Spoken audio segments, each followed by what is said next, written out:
Okay, go. We're gonna start on the right, or at the boat, right middle right, and then come in on the start of the line. Have you had a chance to look at the race course at all, sailing it? Have we sailed the race course? Have you had a chance? Yeah. Okay. All right, thanks. Okay. So, our goal is to stay in phase upwind and then downwind, basically.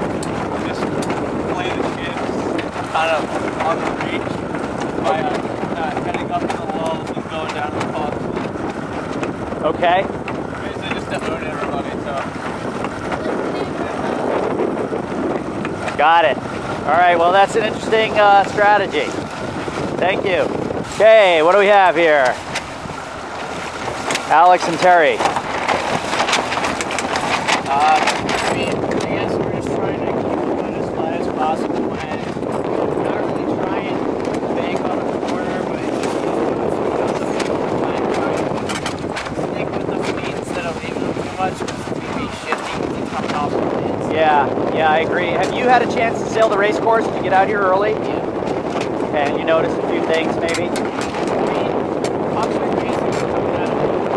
Yeah. I mean, right looks good right now, but that could change. Right. Okay, thank you. Sounds good. Okay, this is like Lydia and Ian. I really can't see through this screen, believe it or not. But... Whoa. Just ease your bang, maybe, and kind of luff. What's up? Should focus on trying to get a clear start, so we don't get like stuck behind like the first here. Okay. And then on the focus on during the first leg, especially keeping our boat speed up. I see oftentimes we let our boat speed down, tacking and such. We lose slow during the tacks. So work on like clean tacks in boat handling and keeping the boat flat. All right. Along with that, working on like linking up shifts. Okay, sounds good. Thank you very much. All right. We'll see you. Okay, what's up? There's some huge pressure differences like all over the course right now. Right. And what we're gonna try to do is we're gonna assess the course like at a minute, try to figure out, trying to get the first shift off the line. Yeah. And then after that, to sail towards pressure the entire race. Rather than direction. Right. Just try to stay in the pressure. Okay, we'll see how it works out. Maybe you have a goal for top 5 or top 3 or something. All right, what's up? Our goal is to have decent boat speed and to stay a little to the right of the upward arc, not too much of the arc tilt. Okay. Okay, we have our last boat here, I believe. I kind of blew them off a second ago. They came to try, but I was talking to someone else. So here's Team Cash Money. What's up? Our goal this race is to stay in phase. Okay. It's such a long race, it's really important to stay in phase. Yeah. And that's one thing that I really messed up in the winners. Okay. Long legs. So that's our goal. And just stay in the pressure. Talk to each other. Right. I think, in my humble opinion, I've been out here probably as long as anybody else. There are massive differences in pressure. Right. Like it's really light right now, and it was blowing 20 about 5 minutes ago. And that's gotta affect your talk about changing gears. Right. Okay, good luck. Check out the race course a little more. Oh, we have one more here, I think, at least. This is Mr. Saldi. I am going to try to play the right side because I noticed that there seems to be more puffs coming out of there. Okay. And I don't really have any other reason unless shifts come during the race. Okay, do you have any specific goals for placing in this race? Or are you just going out to work on boat handling? Or? Probably not last, that's my goal. Okay, you stay away from last. Yeah. All right. Well, one thing I've noticed is a huge variation in pressure. We're in about 5 or 4 knots right now, and about 5 minutes ago it was about 20 knots. Right.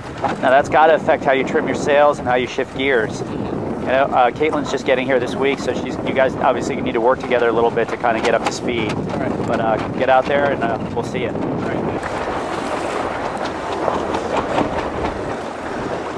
All right, sports fans, here we are. What I've done is obviously given each team an opportunity to say what they're going to do. Let me just start off before I introduce everything else here by showing you what not to do. If you're not going to make it early, don't try to make up time. Kaylee is now out of out of probably ear range, and she's going to miss the start. Even if she doesn't, now she's coming back. She's not going to prepare herself as well as she could for very oscillations near the start. If you're more than 10 boat lengths away from the starting line, at any time between 3 minutes and go, I don't think you're doing your job. Anyway, not to be overly critical, but this is a modified triangle. Each tee, it's a big one. That's the biggest race courses I can set in this bay. So it'll give people a chance to catch up or fall behind depending on what they do. See, so with a minute to go, or a little over a minute to go, Kaylee's still 10 boat lengths to weather at the starting line.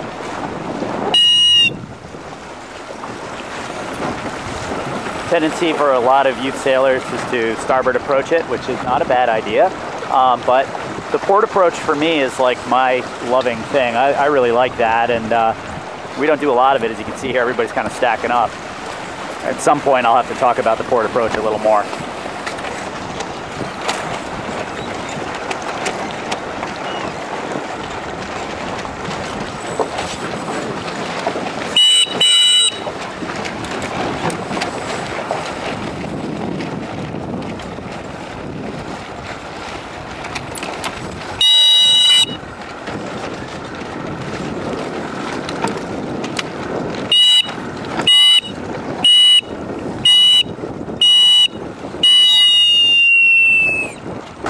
Okay, and they're off. The reason the port approach is good is that it allows you to test variations, and they kind of be right on the line all the time.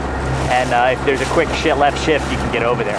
So we're off starting in a big right phase, which when I set the course, we were in a big left phase. There are probably 40-degree wind shifts. We started at 5 knots. There's a 20-knot puff and an auto tack already.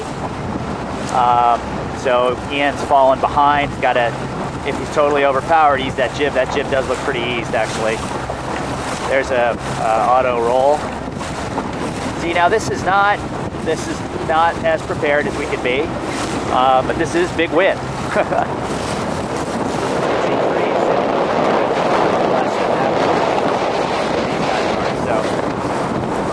See, the middle of the course here is probably not a bad place to be. Not surprisingly, our two best sailors are right together in the middle, able to take advantage of changes in breeze direction and strength. Being way over here, not even for this race course, good enough for that. But still a pretty close race overall. There's some, I think that's Dave. Dave just got back from Denmark, so he's probably a little rusty. He's feeling the boat too much. He's got a really light crew. Got a really well on the bank, and he's remained very aggressively, hike the boat hard, keep the boat flat. When he's heeling, you can see the boat going sideways.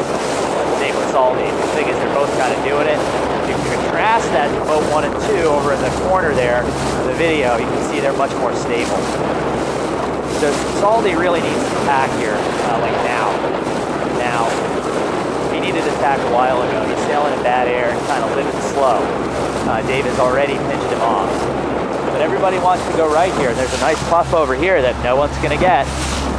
The next big puff may come out of the river, but it may not. So tactically speaking, everybody wanted to get right. You can see by banging the corner, both three, they didn't get a great start. They're probably in 7 out of 8 boats. So, looks like a tiny right shift.